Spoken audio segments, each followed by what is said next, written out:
அப்படின்னு ஸ்ருங்கி என்ன பண்றதுன்னு தெரியல. உடனே பரீட்சித்த ஓடல. பரீட்சித்த சொல்லிவிட்டேன், சுவாமி I have cursed you, sorry, நீங்க protect yourself from Takshaka அப்படின்ட்டு.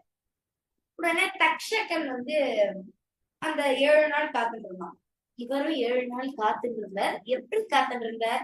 தன்னை சுத்தி கோட்டை கோட்டையா கட்டிண்டு, ஒரு கோட்டை இப்படி கடல்லாம் சுத்தி இருக்கு, இன்னொரு கோட்டை கல்லால சுத்தி இருக்கு, இன்னொரு கோட்டையில கண்ணாடி கோட்டை, என்ன பாம்பு எதுவும் உள்ள வரவில்லை, எல்லாம் அத்தனை ப்ரொடெக்ஷன் போட்டு இருக்காரு, சேஃப்டியா உட்காந்துருக்காரு.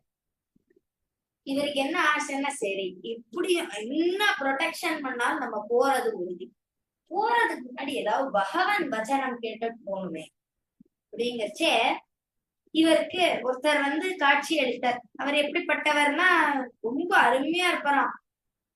அப்ப அவர் பேர் சுக பிரம்மமா. சுக வேற, சுக வேற. சுக அப்படின்னா இந்த